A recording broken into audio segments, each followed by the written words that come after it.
창세기 12장 1절 9절까지 말씀을 같이 천천히 합독하겠습니다. 창세기 12장 1절부터 9절까지 이렇게 잘 하시는 말씀이죠. 같이 읽겠습니다. 시작. 여호와께서 아브라함에게 이르시되 너는 내 고향과 친척과 아버지의 집을 떠나 내가 네게 보여줄 땅으로 가라. 내가 너로 큰 민족을 이루고 네게 복을 주어 네 이름을 창대하게 하리니 너는 복이 될지라. 너를 축복하는 자에게는 내가 복을 내리고 너를 저주하는 자에게는 내가 저주하리니 땅의 모든 족속이 너로 말미암아 복을 얻을 것이라 하신지라. 이에 아브라함이 여호와의 말씀을 따라갔고 롯도 그와 함께 갔으며 아브라함이 하란을 떠날 때에 75세였더라. 아브라함이 그의 아내 사레와 조카 롯과 하란에서 모은 모든 소유와 얻은 사람들을 이끌고 가나안 땅으로 가려고 떠나서 마침내 가나안 땅에 들어갔더라. 아브라함이 그 땅을 지나 세겜 땅 모래 상수리 나무에 이르니 그때 가나안 사람이 그 땅에 거주하였더라. 여호와께서 아브라함에게 나타나 이르시되 내가 이 땅을 네 자손에게 주리라 하신지라. 자기에게 나타나신 여호와께 그가 그곳에서 제단을 쌓고 거기서 베델 동쪽 산으로 옮겨 장막을 치니 서쪽은 베델이요 동쪽은 아이라. 그가 그곳에서 여호와께 제단을 쌓고 여호와 이름을 부르더니 점점 남방으로 옮겨 나가라. 아멘. 잠깐 기도하겠습니다. 사랑과 은혜의 하나님 아버지, 우리를 구원하시고 또 천국 소망을 주시어 감사합니다. 이 땅에 사는 동안 육신의 삶 속에서 여러 가지 문제들로 우리의 마음이 힘들고 어려워서 더 이상 아무것도 생각할 여지가 없을 때가 있습니다. 나의 문제, 그리고 내 가정의 문제, 내 인생의 문제로 인해서 조급해지고 우울해지고 또 괴로워질 때가 있습니다. 그럼에도 하나님은 눈을 들어서 주의 얼굴을 바라보라고 하십니다. 삶의 문제에서 허덕이지 말고 떨쳐 일어나 먼저 그의 나라와 그의 의를 구하라고 하십니다. 이것이 믿음의 삶이고 하나님의 자녀다운 삶이라고 하십니다. 주님, 우리에게 참으로 믿음이 필요합니다. 눈에 안 보이고 귀로 안 들리도 여전히 살아 역사하시며 내 인생길에서 동행하시는 그 주님을 느끼며 믿으며 더욱 의지하기를 원합니다. 실패의 삶이 아닌 승리의 삶을 살게 하시고 도망치는 삶이 아니라 도전하는 삶이 되게 하여 주시옵소서. 이 시간 등장하는 성경 속의 여러 인물들 가운데 섭리하신 그 주님의 손길을 바라보며 내 삶 속에서도 섭리하시는 전능하신 하나님의 사랑과 변함없는 은혜를 깨닫고 또 붙드는 시간 되게 하여 주옵소서. 예수님의 이름으로 기도합니다. 아멘. 하나님이 에덴 동산에서 아담을 만드시고 살게 하셨을 때에는 아담은 하나님을 찬양하고 즐거워하고 또 하나님과 동행하는 삶을 살았습니다. 그의 인생 자체가 하나님 안에 있었고 자신을 만드신 하나님의 뜻과 계획을 이루어가는 그러한 삶을 살았던 것입니다. 어디에서요? 에덴 동산에서. 죄짓기 전에 자기 인생과 하나님께 대한 헌신과 충성이 따로 구분이 안 됐어요. 헌신해야지 그럴 필요가 없었어요. 왜? 삶 자체가 헌신과 충성이었으니까. 언제요? 에덴 동산에서 죄짓기 전에는. 그러나 아담이 죄를 짓고 에덴 동산에서 쫓겨난 이후부터는 아담은 이제 자기를 위해서 살지 않으면 안 되었습니다. 그 전에는 어떻게 살았다고요? 하나님과 동행하면서 살았어요. 그것이 바로 자기 자신을 위한 삶이 되었어요. 그러나 에덴 동산에 쫓겨나고 죄 지은 후부터는 이제는 자기 자신을 위해서 애를 쓰지 않으면 살 수가 없는 존재로 전락했어요. 이게 바로 죄의 결과, 무서운 죄의 결과입니다. 에덴 동산에서는 모든 게 다 있었습니다. 의식주가 해결되었고 해가 되고 위협이 되는 것들이 아무것도 없었습니다. 그러나 에덴 동산에서 쫓겨나자 당장 옷을 입어야 했고 먹을 것을 만들어야 했고 사나운 짐승들을 막아낼 집과 또 필요한 무기가 필요했습니다. 결국 에덴 동산에서 하나님과 함께 살던 때는 지나가 버렸고 이제 아담은 하나님과 상관없이 자기 자신을 위해 그리고 가족을 위해서 수고하고 땀 흘리고 애쓰고 심지어는 피 흘리고 목숨까지도 버려야 되는 그런 처지가 되었습니다. 언제요? 죄 짓고부터 에덴 동산에서 쫓겨나고부터 비정상이 아니라고. 이게 자연스러운 게 아니라고. 비정상이라고. 회복을 해야 된다고. 이때부터 인간은 하나님 없는 인생을 살게 되었고 억지로 시간을 내고 마음을 막 기울이고 마음을 막 쏟아부어야 하나님을 기억하고 하나님께 나오는 그런 가련한 처지가 된 것입니다. 예전에는 그러지 않았죠. 하나님과 함께 더불어 먹고 마시고 살았어요. 지금은 애를 써야 돼. 하나님을 찾아야 돼. 하나님을 기억해야지. 하나님을 믿어야지. 이렇게 해야 겨우 좀 믿어질까 말까. 에덴 동산 안의 삶과 에덴 동산 밖의 삶, 그리고 하나님과 함께하는 삶과 하나님을 떠난 삶의 차이는 하늘과 땅만큼의 차이가 있습니다. 하나님의 형상대로 지음받아 하나님을 위해 살도록 지음받은 인간이 이렇게 하나님을 떠나 자기와 자기 가족을 위해 사는 존재가 되고부터 수만 가지 걱정, 근심, 염려, 사건, 사고들이 계속 몰아닥쳤습니다. 쉬지 않고 끊임없이 해결되기는커녕 수렁에서 허우적거리듯이 인생사의 수만 가지 문제들이 해결되지 못한 채 더욱 인생살이가 힘겹고 어려워지게 되었습니다. 언제요? 하나님을 떠나고부터. 그리고 이런 문제들은 어떻게든지 스스로 해결해 보려고 아둥바둥거리는 처절한 슬픈 존재로 살아가는 게 우리 인간들은 뭐라고요? 팔자라고. 그런 게 인생이라고. 인생은 고해의 바다라고 그렇게 여기게 되었습니다. 원래는 그러지 않았는데 인생이 왜 고해의 바다예요? 그럼 태어나지 말아야지. 인생의 고해의 바다예요. 옛날 TV에서 전훈씨 알죠? 전훈씨. 탤런트 전훈씨가 드라마 중에서 이제 대본이 그랬어. 인생은 고해의 바다다. 그것이 오래전 얘기인데 그게 하여튼 기억이 나요.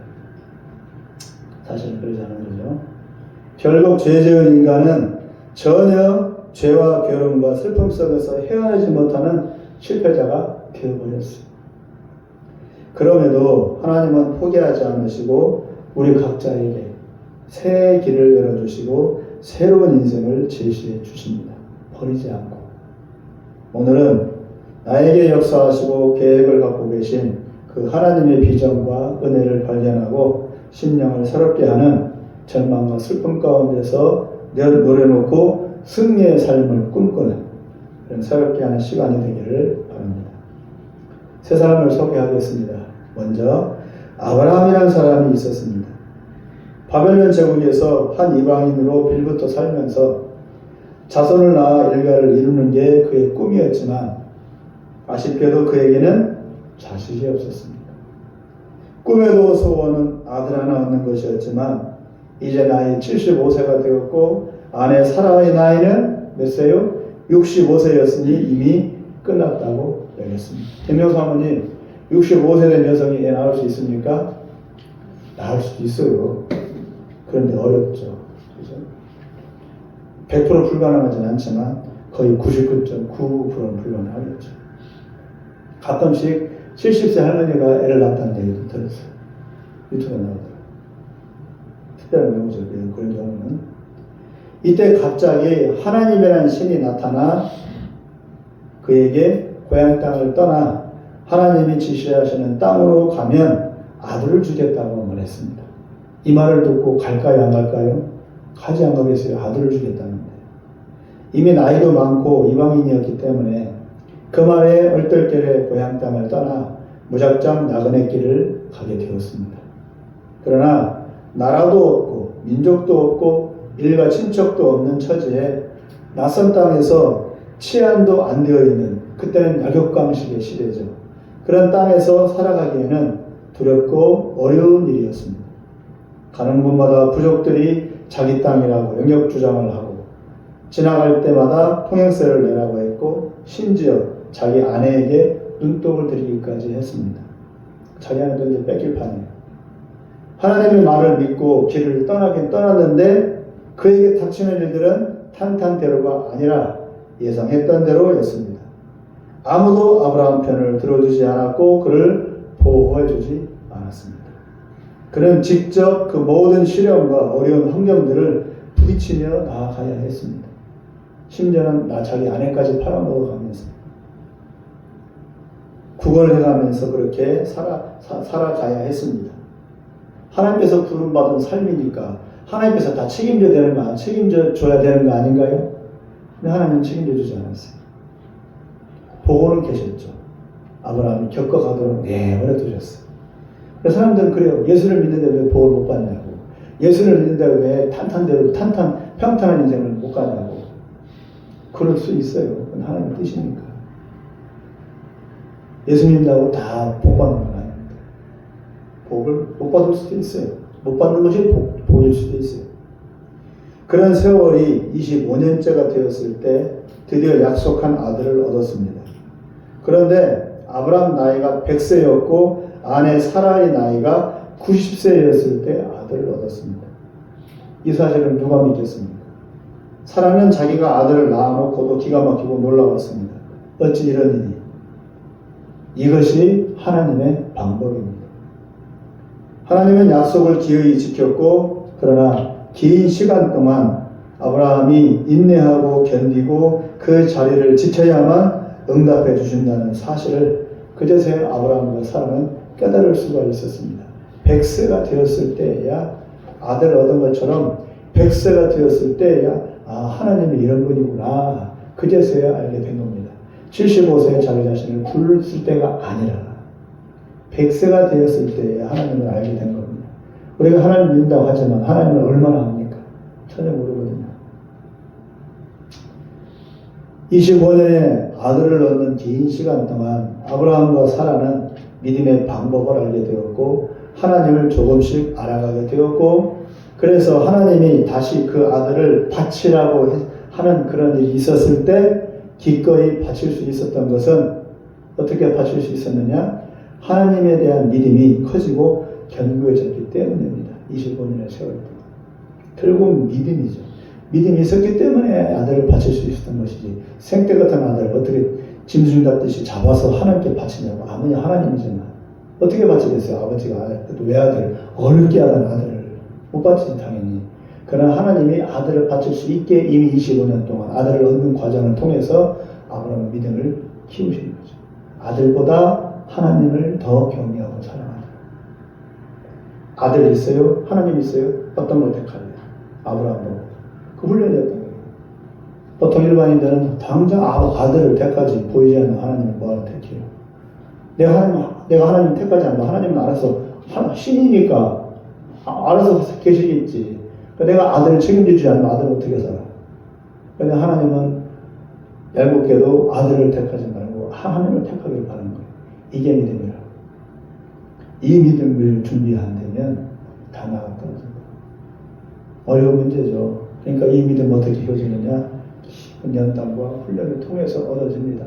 평탄한 신앙생활을 통해서는 절대로 얻어질 수가 없습니다. 수많은 영적 체험 백날 해봤자 영적 체험은 선물이에요.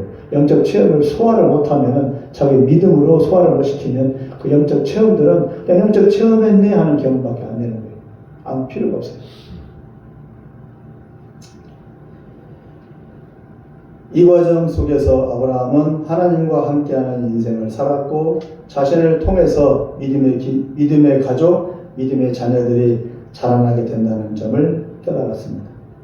니므롯같이 바벨탑을 쌓아놓고 나도 하나님처럼 되겠다고 대드는 시대에 하나님은 아브라함을 세워서 그게 아니고 하나님을 경외하고 그 말 뜻에 그 말씀에 순종하는 진정한 인간의 길, 하나님의 형상을 회복한 인간의 길을 새롭게 개척하는 역할을 아브라함으로 하여금 하게 하신 것입니다.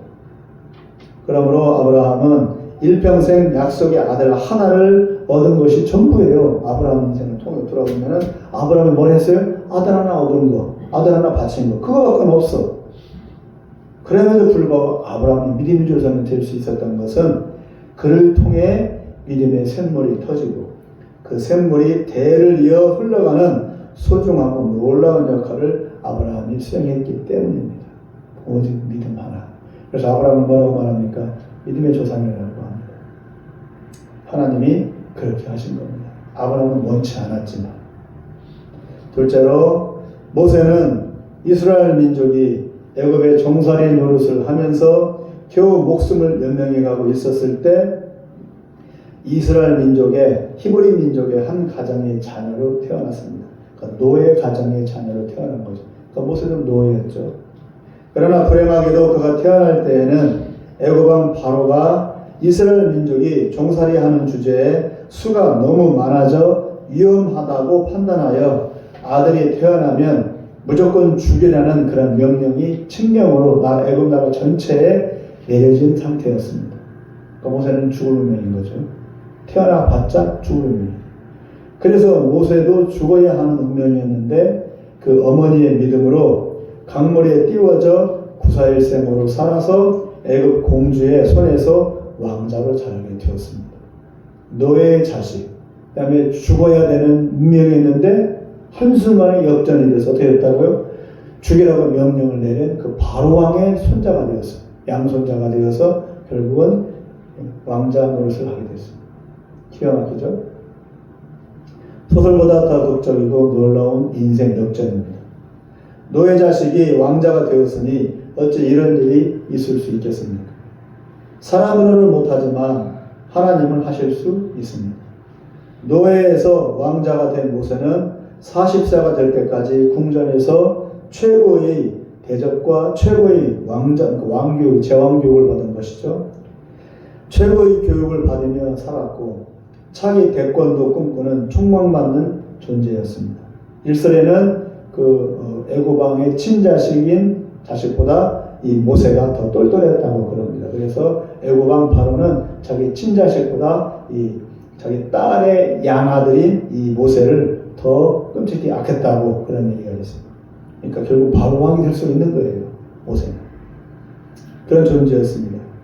앞길이 탄탄대로였고 가장 복받은 자가 됐습니다. 모든 이들의 부러움을 받으며 기구만장하던 모세가 어느 날 욱하는 성질로 애굽 군인을 때려 죽이고 말았습니다. 기구한 운명의 장난인지 노예에서 왕자가 되었지만 이제 그는 다시 애굽 왕 바로의 군인을 죽인 대가로 도망자가 되었습니다. 그냥 군인이 아닌 것 같아요. 아무래도 이 궁궐을 지키는 그런 군인이 있죠. 친위대, 바로 왕의 친위대 군인을 죽인 것 같아요. 그러니까 결국 친위대를 죽였다는 얘기는 애굽 왕 바로를 암살할 모의를 갖고 있는 것으로 오해받을 수 있는 것이죠. 살기 위해 무조건 뒤도 안 돌아보고 모세는 도망쳐야 했습니다. 누구도 그의 편을 들어줄 수가 없었죠. 역적이 되어버렸으니까. 자기 생모도 자기 친형제도 편을 들면 모두 왕에게 반역하는 죄가 되었습니다. 왕자였던 모세는 도망자가 되어 궁궐을 떠나 아무것도 없는 미디안 광야로 쓸쓸히 도망쳐야 했습니다. 도망칠 때의 모세의 심정을 한번 헤아려 보시기를 바랍니다. 히브리 노예 가족의 자식에서 죽을 운명인데 태어나서 왕자가 됐어. 40세까지 왕자 노릇을 하면서 살아서 40년 동안 오늘 갑자기 도망자가 됐어. 어떤 심정일까요? 처참한 심정이죠. 확장 무너진 심정이죠. 아까 말씀드렸던 노가다 현장에 있는 수많은 사람들.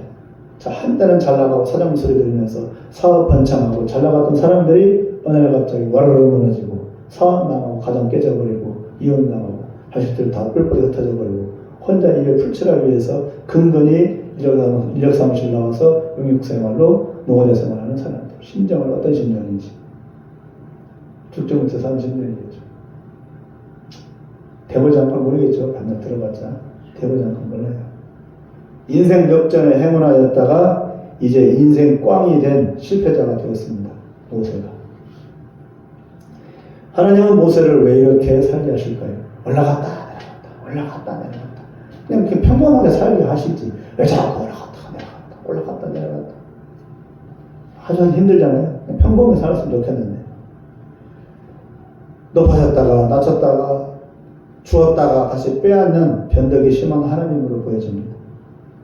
미디안 광야로 도망친 모세는 과거를 잊어버리고 양치기가 되어서 처가살이 신세가 되었습니다. 대립사회가 된 거예요. 아무것도 없으니까. 몸뚱아리 하나니까 처가살 들어가서 뭐 열심히 일해주고 먹고 살아야지 뭐. 안 그래요?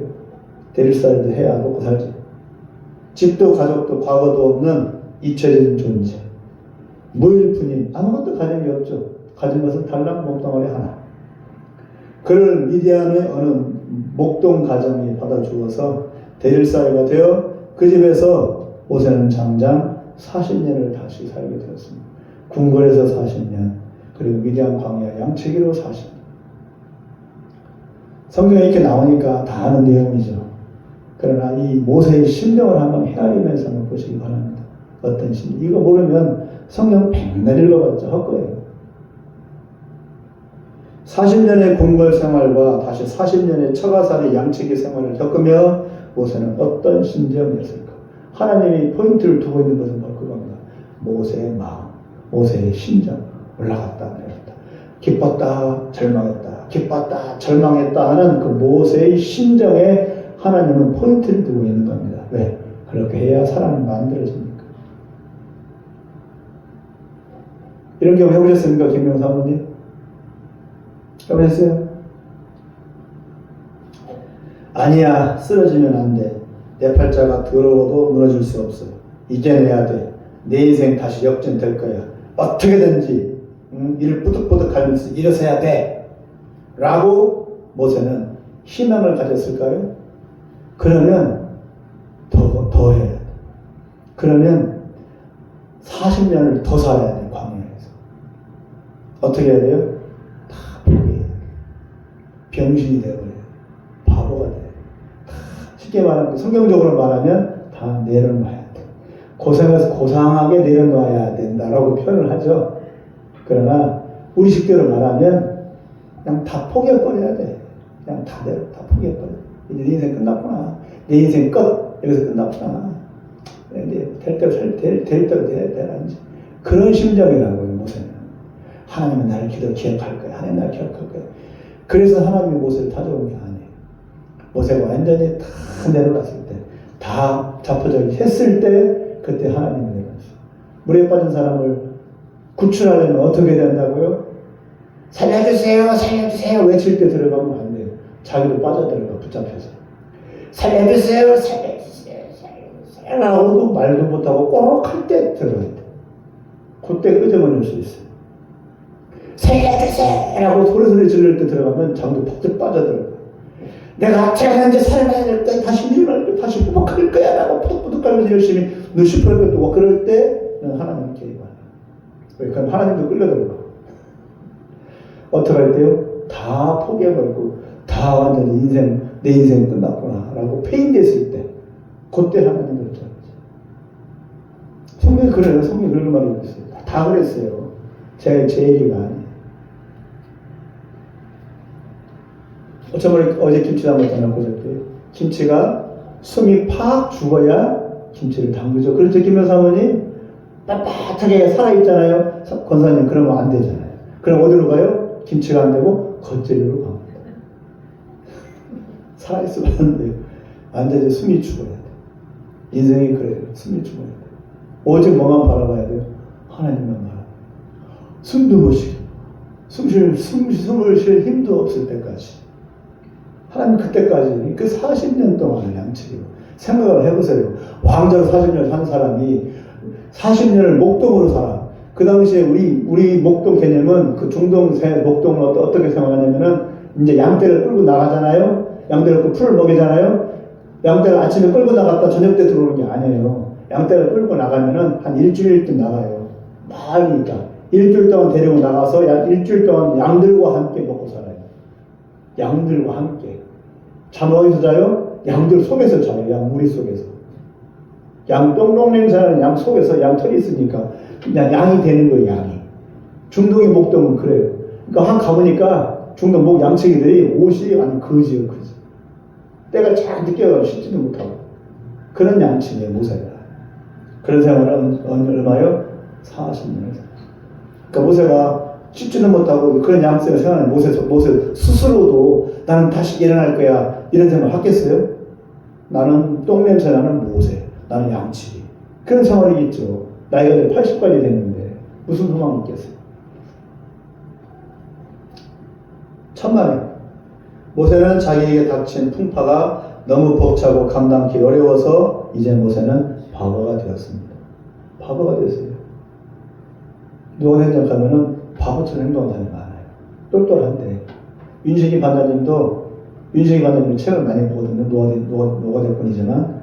윤식이 반장님 저기 이제 어제도 같이 일했는데 가보고 어떤 줄 아세요? 바보 같아요. 바보 같아요. 시키느라고 이러고 다녀요. 사실 그렇지 않거든요. 왜 그럴까요? 의기소침해지는 거예요. 현장에 가. 나 이제 70박을 보는 날. 자기 이제 그런 상태고 혼자 살아요. 그렇게 해야 또 그게 처세술이에요. 그렇게 해야 또 사람들은 그 속에서 먹고 살 수가 있으니까. 노아 현장에서는 잘난 체하고 아는 체하면 일터시켜. 일터시키면 더 대대해줄 수는 없어요. 이러면 더 시키면 부려먹고 끝나버려요. 그러니까 아는 체가 필요가 없어요. 그렇게 윤승민 반장님 오랫동안 노아 대상을 하니까 그걸 아니까 알아도 모르는 척, 들어도 못 듣는 척. 그렇게 해서 바보가 되죠. 모세도 마찬가지예요. 바보가 되어 사니까 똘똘한 척하고 다른 척하면은 생각이 자꾸 돌아와. 그럼 미치겠지. 내가 왜 이러고 있지? 내가 이러고 있지. 자기 스스로도 생각을 딱 가지치게 하는 거예요. 생각만 해야지. 잊어야지. 여행을 가서는 많잖아요. 잊어야지. 과거는 이제. 그래야 자기가 사니까. 생각하면 뭔 소용이 있어. 내 처지는 이런데. 그럼 뭐가 돼요? 바보가 되어갑니다.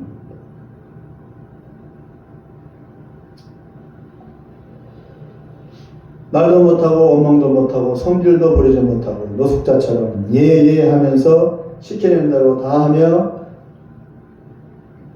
목숨을 연명하는 그런 신세가 되었습니다.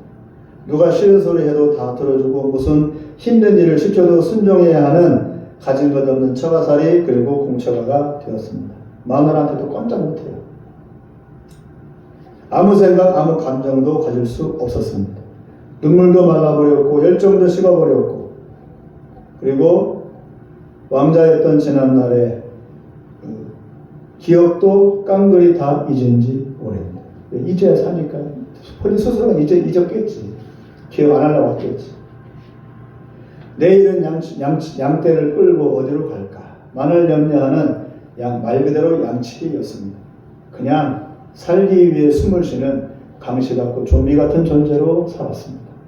그렇게 했을 때야 하나님을 쳐다봐요. 완전히 절망했을 때. 그렇게 40년, 즉 80세가 될 때까지 세월에 묻혀 그렇게 살았습니다. 이제 인생 말년입니다. 80년 인생 말년이죠. 더 무엇을 한다는 것조차 사치가 되는 그런 인생 말년에 이르러 모세는 어느 날 굴러다니는 가시덤불에 붙은 불이 꺼지지 않고 계속 활활 타는 것을 신기하게 보다가 난데없는 큰 소리를 들었습니다. 모세야. 꿈결 같고 한참 같은 소리에 그는 응답했고 그래서 그 소리가 자기 조상 아브라함의 하나님이라는 사실을 알게 되었습니다. 그리고 그 하나님으로부터 자기를 부른 이유를 듣게 되었습니다. 우리 출애굽기 3장을 한번 찾아보겠습니다. 들리십니까? 말씀 찾아보고 깨어나죠. 김명수 어머님이 크게 읽어주세요. 출애굽기 3장 4절부터 10절까지. 여호와께서 그가 보려고 돌이켜 오는 것을 보신지라 하나님이 들기나무 가운데서 그를 불러 이르시되 모세야 하시니 그가 이르되 내가 여기 있나이다. 하나님이 이르시되 이리로 가까이 오지 마라. 내가 선곳은 거룩한 땅인데 발에서 신을 벗으라. 또 이르시되 나는 내 조상의 하나님이니 아브라함의 하나님, 이삭의 하나님, 야곱의 하나님이라. 모세가 하나님 되었기를 두려워하여 얼굴을 가리매 여호와께서 이르시되 내가 애굽에 있는 내 백성의 고통을 분명히 보고 그들의 감독자로 말미암아 부르짖음을 듣고 그 근심을 알고 내가 내려가서 그들을 애굽인의 손에서 건져내고 그들을 그 땅에서 인도하여 아름답고 광대한 땅, 즉각 꿀이 흐르는 땅, 곧 가나안 족속, 헷 족속, 아모리 족속, 그리스 족속, 히위 족속, 여부수 족속의 지방에 데려가려 한다. 10절까지. 이제 가라. 이스라엘 자손의 부르짖음이 내게 달하고 애굽 사람이 그들을 괴롭히는 학대도 내가 보았으니 이제 내가 너를 바로에게 보며 너에게 내 백성 이스라엘 자손을 애굽에서 인도하여 내게 하리라. 말인즉슨 모세를 애굽 바로한테 보내서 200만 명의 이스라엘 백성들을 데리고 오겠답니다. 얼마나 장대합니까? 놀라운 꿈이죠. 남자라면 이 정도 비전을 가져야 되겠죠. 그런데 모세한테 해당이 안 돼. 모세는 지금 양치야. 꿈도 다 잊어버렸어. 과거 기억도 다 잊어버린 바보가 됐어. 바보한테 이런 일을 하네. 이게 가당키나 합니까? 모세가 뭐라고 말합니까? 아니 하나님, 보낼 만한 사람을 보내세요. 나 같은 사람을 보내요. 나한테 찾아오세요.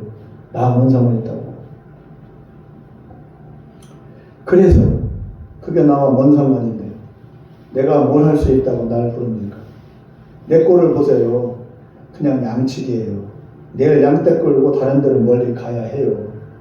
무슨 한가한 소리 하고 계세요. 먹고 살기도 힘들어요. 그딴 거 하고 싶은 사람에게 다 하라고 하세요. 나 몰라요. 말은 점잖게 했지만 모세의 마음에는 기도한 차입니다. 이제 와서 무슨, 그것도 바로에게, 바로 왕에게, 내가 왕자가 아닌 양치기 신세인데, 그리고 40대 젊을 때가 아닌 80대 인생 말년에 이제 뒤늦게 찾아온 이유가 도대체 뭐예요? 왜 찾아오신 거예요? 하나님의 이런 모세의 마음을 달래며 말을 듣게 한 수단은 바로 기적이었습니다. 기적이 아니고서는 굳을대로 굳어버린 모세의 마음을 열 방법이었습니다. 논리 잔인한 말로 모세가 들을까요? 천만에만 말.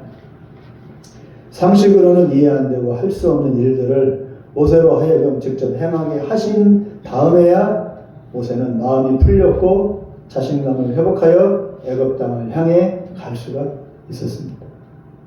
뒤쫓아온 아내 십보라는 자기 남편을 피남편이라고 하면서 푸념을 합니다. 즉 자기 아들을 할례시키라는 하나님의 인도하심 앞에서 굳이 이렇게까지 하면서 내가 당신을 왜 따라가야 하지? 그냥 양치기로 대일 사이로 내 말 잘 들으며 살면 안 되나? 왜 굳이 사서 고생하려고 그래? 애굽 가서 왕자로 다시 돌아가고 싶어? 바로 왕이 되려고 그래? 라고 십보라는 남편인 모세를 한테 푸념하는 겁니다. 도무지 십보라는 다시 애굽으로 가려고 하는 모세가 이해가 안 되었습니다. 왜? 직접 하나님한테 말씀 들은 적이 없으니까 십보라. 그녀에게는 하나님도 없고 하나님의 비전도 없었기 때문이고 그냥 말 잘 듣는 머슴처럼 부려먹을 수 있는 남편, 그 남편 부려먹으며 평안히 살고 싶은 게 십보라의 마음이었습니다. 자식들도 이제 클 만큼 컸고 인생 노년에 왜 이렇게 다시 또 뜨내기가 되어야 해 하며 열이 뻗쳤습니다. 십보라. 모세는 묵묵히 하나님의 인도하심에 순종했고 그 길을 갔습니다. 바보니까. 시키는 대로 하는 바보니까. 그리고 하나님의 뜻에 따라 200만 명의 이스라엘 백성을 광야로 데리고 나왔습니다. 애굽의 종살이에서 벗어나게 했습니다. 그리고 이스라엘을 하나님의 자립되고 독립된 민족으로 세우셨습니다. 이를 위해서 하나님은 모세, 바보 모세를 쓰셨고 그 바보 모세를 그런 어렵고 극한의 인생을 살게 하신 겁니다. 왕자로서 제왕 교육을 받아 바로 차기 대권, 바로 왕이 될 수 있을 만큼의 또렷한 사람으로 만들었다가 다시 양치기 바보로 만들었습니다. 이런 극한의 인생을 살게 하신 이유는 뭘 키우려고요? 재능을 키우고 지식을 키우는 것도 아니고 바로 모세에게 하나님을 의지하는 하나님의 약속의 말씀을 듣는 믿음을 키우고 오직 하나. 제왕교육을 받은 똘똘한 머리로도 안 되고 아주 극한의 생활에서 상황 속에서도 이겨낼 수 있는 그런 아주 찔긴 인생이 모진 인생이 그런 것도 안 되고 오직 뭐라고요? 믿음. 우리가 하나님 앞에 갈 수 있는, 하나님 일을 할 수 있는 유일한 한 가지는 오직 하나밖에 없습니다. 믿음이에요. 결국 모세는 모진 인생을 살았지만 하나님께 쓰임받아 길을 여는 일을 수행한 것입니다. 길을 개척하는 일을 수행한 것입니다. 마지막 셋째로 대제사장의 아들로 태어난 세례 요한은 어려서 광야로 들어가 고생스러운 삶을 살게 되었습니다. 요한은 어머니 뱃속에서부터 성령 충만한 사람이었습니다. 그래서 자기 자신이 대제사장의 아들이지만 왜 광야로 가야 하는지, 왜 그런 거칠고 모진 인생을 살아야 하는지를 세례 요한은 이미 뱃속에서부터 성령 충만했기 때문에 하나님의 마음과 뜻을 알고 있었고 그래서 순종했습니다. 20여 년이 지나 나이 30이 되었을 때 세례 요한은 광야에서 나와 예루살렘에서 온 회중과 종교 지도자들에게 회개하라고 외치는 아주 무모하고 위험한 일을 수행했습니다. 그리고 메시아가 곧 오신다고 외쳐대기 시작했습니다. 모두들 그가 정신 나간 자라고 비웃었고 짐승가죽을 걸치고 머리는 산발을 하고 몰골은 형편없는 그를 무시했지만 그가 외치는 말을 듣고 가난하고 어려운 백성들이 몰려와서 세례를 받고 회개하며 하나님 앞에 엎드리게 되었습니다. 세례 요한을 통해서 하나님은 하필 세례 요한을 택했습니다. 대제사장의 아들로 아버지를 이어서 대제사장을 계승하면 세례 요한은 탄탄대로의 인생길이 열리고 고생은커녕 명예롭고 부유한 인생을 살 수 있는데 하나님은 그런 삶을 살지 못하게 가로막아서 그를 광야로 내모시고 기어이 메시아를 준비하는 선구자적인 인생을 잠깐 살게 하시다가 그냥 댕강 목에 잘려 죽게 하셨습니다. 인간적으로 보면 참으로 실패한 인생입니다. 제3자 입장에서 본다면 그는 실패한 인생이고 또 비참한 인생이지만 그를 통해서 예수님이 오시는 길이 준비되었고 하나님의 놀라운 일이 시작되었습니다. 세례 요한을 통해서.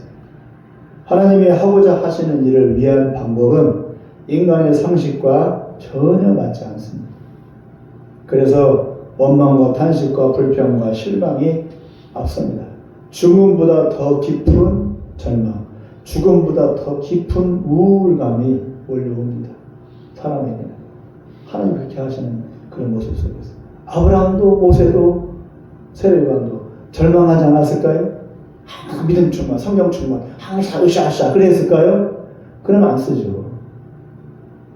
절망하다 못해 완전히 바닥, 땅 속까지 꺼져 들어가는 그런 절망을 가운데 있었겠죠.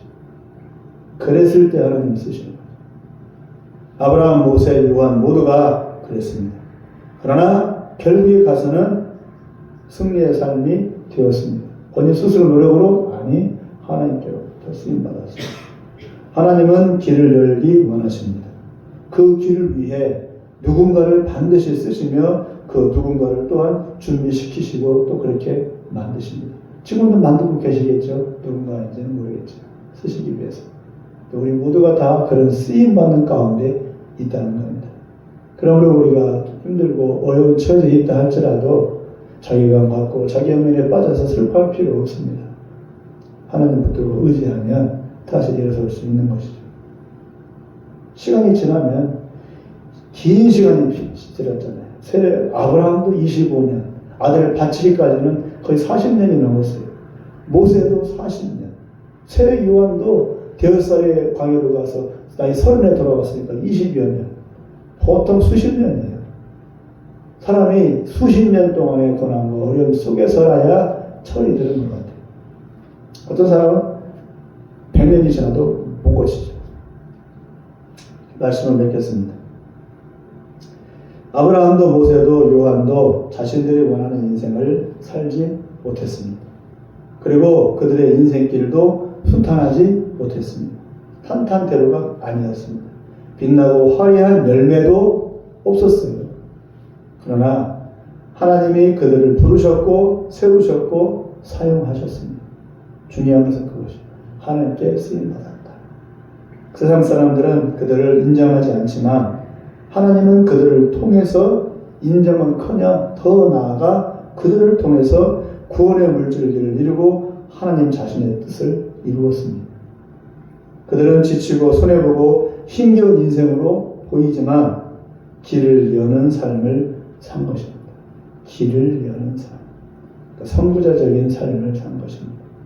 환경과 여건을 그대로 다 받으면서도 그들은 기어이 새 길을 열고 새 역사를 이루는 놀랍고 영원한 하나님의 뜻을 이룰 수가 있었습니다.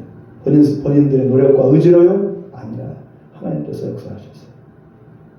내 눈으로 내 인생을 바라보면 보잘것없고 뒤처지고 자랑할 게 없지만 믿는 우리를 하나님은 귀하게 보시고 새 길을 여는 축복의 권리를 우리에게 주십니다. 우리에게 필요한 것은 뭐라고요? 믿음이라. 하나님이 장차 이루실 그 때를 함께 소망하며 늘 믿음으로 전진하는 우리 모두가 되기를 간절히 기원합니다. 하나님은 지금도 살아 역사하시고 깊고 넓은 계획과 목적을 갖고 계시기 때문입니다. 기도하겠습니다. 자비로우신 하나님 아버지, 오늘은 아브라함, 모세, 세례 요한을 쓰시는 하나님의 역사 방법에 대해서 살펴보았습니다. 그들의 입에 쓴내가 나고 단내가 날 때까지 하나님은 내버려 두셨습니다. 하나님은 아무 말도 없고 그들을 불러놓고 아무 말도 없이 그들이 기다리다 지쳐서 망부석이 될 때까지 하나님은 내떠버리셨습니다. 그리고 그들이 완전히 다 진이 다 빠졌을 때에야 하나님은 그때에 찾아오셔서 그들을 들어 사용하여 주셨습니다.